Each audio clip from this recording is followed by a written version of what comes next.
We'll discuss the last and the final lecture of the second chapter, that is basic terms, and today we will discuss some more basic terms related to the account. So let's just start with the first term, that is the discount.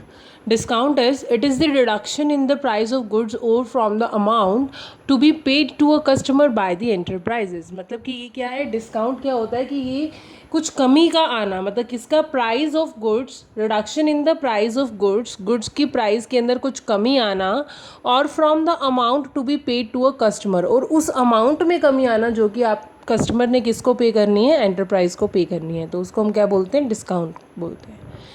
Now what is trade discount. Trade discount और cash discount is a part of discount. ये दो types हैं उसके. तो trade discount क्या होता है, cash discount क्या होता है. Trade discount, it is the reduction in the price by the seller to the purchase of the goods when they buy goods for a certain quantity और वैल्यू. मान लो कि अगर हम क्या कर रहे हैं कि एक पेन की कॉस्ट जो है वो है आपकी 10 रुपीज़, मतलब कि इस पेन की कॉस्ट जो है वो है 10 रुपीज़. अब आपने क्या करना है, इसकी जो कॉस्ट ऑफ प्रोडक्शन जो थी वो आपको 7 रुपीज़ की पड़ी, मतलब कि आपको 3 रुपीज़ का क्या हो रहा है, प्रॉफिट हो रहा है. अब एक कस्टमर आपके पास आता है, वो बोलता है कि मैं यही पेन क्या करूँगा, मैं 1000 पेन आपसे ही ले लूँगा, लेकिन मुझे इसके अंदर कुछ डिस्काउंट चाहिए. तो वो बोलते हैं कि 10% का आप डिस्काउंट ले लो. 10% का डिस्काउंट लेने के बाद आपको पर पीस जो पड़ेगा वो 9 रुपीज़ का पड़ेगा.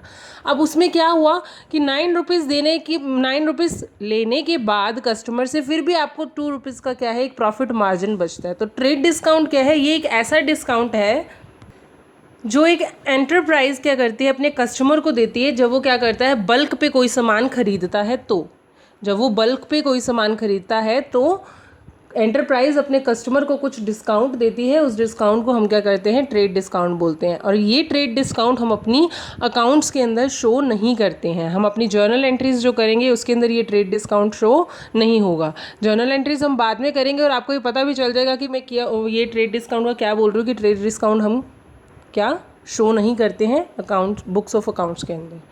Now what is cash discount? Cash discount, it is the discount allowed for the timely payment of the due amount. मतलब अब क्या हुआ कि आपको किसी ने उधार पे सामान दिया और आपने कहा कि यार 3 महीने तक 4 महीने तक मैं इस अमाउंट को नहीं चुका पाऊंगा.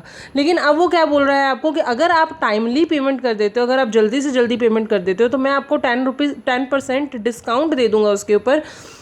अब क्या है कि जब आप क्या करते हैं, टाइमली पेमेंट करते हैं अपनी किसी भी चीज़ की, तो उसके ऊपर आपको क्या मिलता है, डिस्काउंट मिलता है, जिसे हम क्या बोलते हैं, कैश डिस्काउंट बोलते हैं. It is an expense for the party allowing the discount and the income for the party who is receiving. मतलब कि जो पार्टी आपको डिस्काउंट दे रही है उसके लिए तो ये एक्सपेंस हो जाएगा, उसका लॉस हो जाएगा, और जो पार्टी को डिस्काउंट मिल रहा है उसके लिए उसकी क्या बन जाएगी, इनकम बन जाएगी. तो it is record both in the books, मतलब कि ये दोनों ही बुक्स के अंदर क्या किया जाता है, रिकॉर्ड किया जाता है.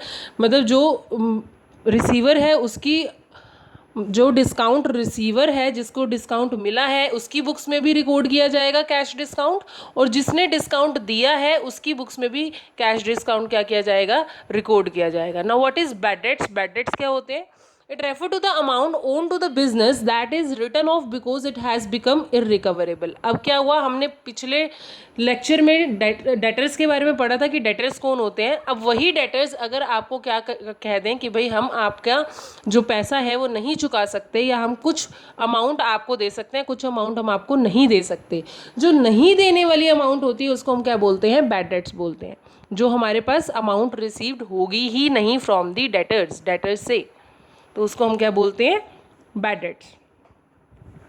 अब बैलेंस शीट क्या है. Balance sheet is the statement of the financial position of an individual enterprises at a given date which exhibits the assets, liabilities, capital, reserve and other account balance at their respective book value. Balance sheet क्या होती है, ये एक ऐसा statement होता है जिसके अंदर हम क्या करते हैं, अपनी फर्म की जितनी भी एसेट्स हैं, जितनी भी लायबिलिटीज़ हैं, जितना भी कैपिटल है, रेवेन्यू और कोई भी balance related to any account, वो सारा का सारा अकाउंट हम क्या करते हैं, इसके अंदर सम अप कर देते हैं. बैलेंस शीट बनाने के बाद हमारी क्या होती है, एसेट साइड और लायबिलिटी साइड बिल्कुल इक्वल होनी चाहिए. अगर वो इक्वल नहीं होती इट मीन्स हमारा बैलेंस शीट सही नहीं बना है. तो यहाँ पर उन्होंने क्या बोला है कि बैलेंस शीट एक ऐसा स्टेटमेंट है कि फाइनेंशियल पोजीशन को बताता है कि इंडिविजुअल इंडिविजुअल एंटरप्राइजेस की फाइनेंशियल पोजीशन क्या है, क्योंकि उसके अंदर हमारा सारा data related to the financial, मतलब रिलेटेड टू द बिजनेस, सारा डेटा हम अपनी बिजनेस जो बैलेंस शीट है उसके अंदर हम क्या कर देते हैं, फीड कर देते हैं। तो बिजनेस से रिलेटेड जितना भी हमारा, जैसे कि एसेट्स होगी, लाइबिलिटीज़ होगी, रिजर्व हो गया, कैपिटल हो गया, सब हम फीड करते हैं उसके अंदर। तो यहाँ पर क्या बोला गया है, बैलेंस शीट एक फाइनेंशियल पोजीशन को शो करता है। ये एक ऐसी स्टेटमेंट है जो बिजनेस की फाइनेंशियल पोजीशन को दिखाता है। Now what is the book value. अब बुक वैल्यू क्या है, कोई भी अमाउंट जो कि उसकी बुक वैल्यू, जो कि उसकी बुक प्राइस के ऊपर क्या है आप दे रहे हैं, उसको हम क्या बोलते हैं, बुक वैल्यू बोलते हैं। मान लो कि आपने डिसाइड किया था कि आप इस, मतलब वो पेन का एग्जाम्पल ले लेते हैं, आपने डिसाइड किया कि आप इस पेन को मार्केट में 10 रुपीज़ का बेचोगे, तो this is the book value of this pen, that you will sell this pen for ₹10।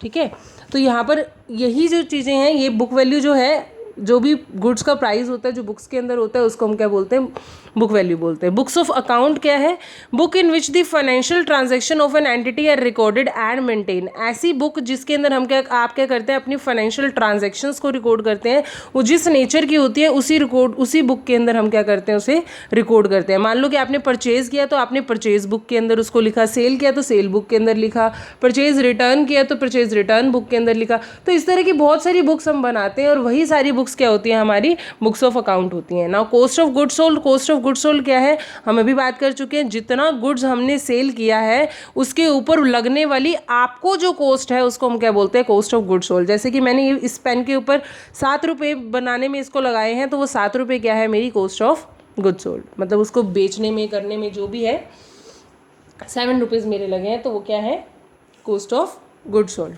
अब डेबिट और क्रेडिट क्या है, ये अकाउंट, हमारा जो अकाउंट होता है वो टी शेप्ड होता है, हमारा अकाउंट टी शेप्ड होता है। मान लो मिस्टर एक्स का मैंने अकाउंट बनाया, तो लेफ्ट साइड हमेशा क्या रहेगी, डेबिट रहेगी, और राइट साइड हमेशा क्या रहेगी, क्रेडिट रहेगी। तो डेबिट और क्रेडिट यही है, left side of the account is debit side and the right side of the account is credit side.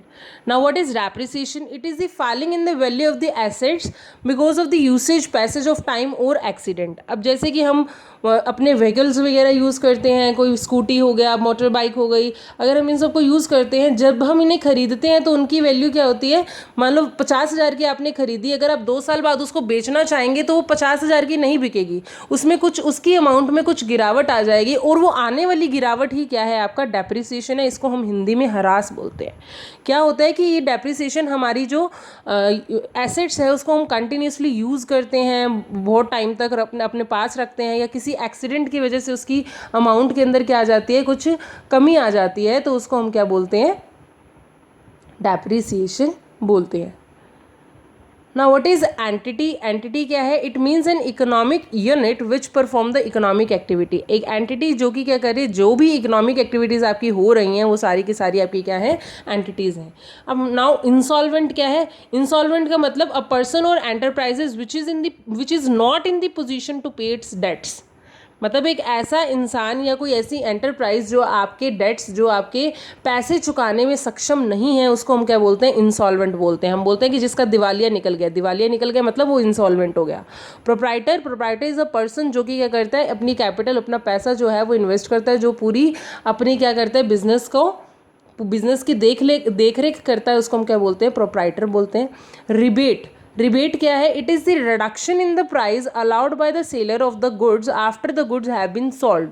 अब डिस्काउंट और रिबेट में थोड़ा फ़र्क है। इसमें क्या बोला गया है कि आप प्राइस के अंदर कुछ रिडक्शन कर देते हैं बाय द सेलर कुछ रिडक्शन करता है गुड्स के अंदर, गुड्स की प्राइस के अंदर after the goods have been sold, जो मतलब कि जब गुड्स सेल हो जाते हैं। मान लो कि आपने ये पेन, क्या हुआ, आपने ये पेन 10 रुपये का बेचा। अब इस पेन के अंदर क्या हुआ कि इसकी जो रिफ़िल थी वो सही ढंग से चल नहीं रही थी। अब कस्टमर ने आया, उसने बोला कि भाई रिफ़िल तो सही नहीं चल रही है।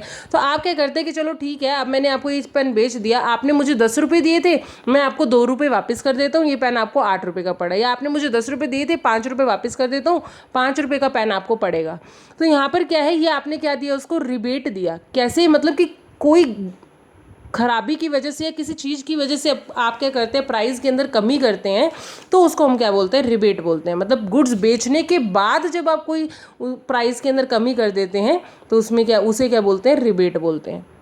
Now what is solvent? A person or the enterprises which is in the position to pay its debts.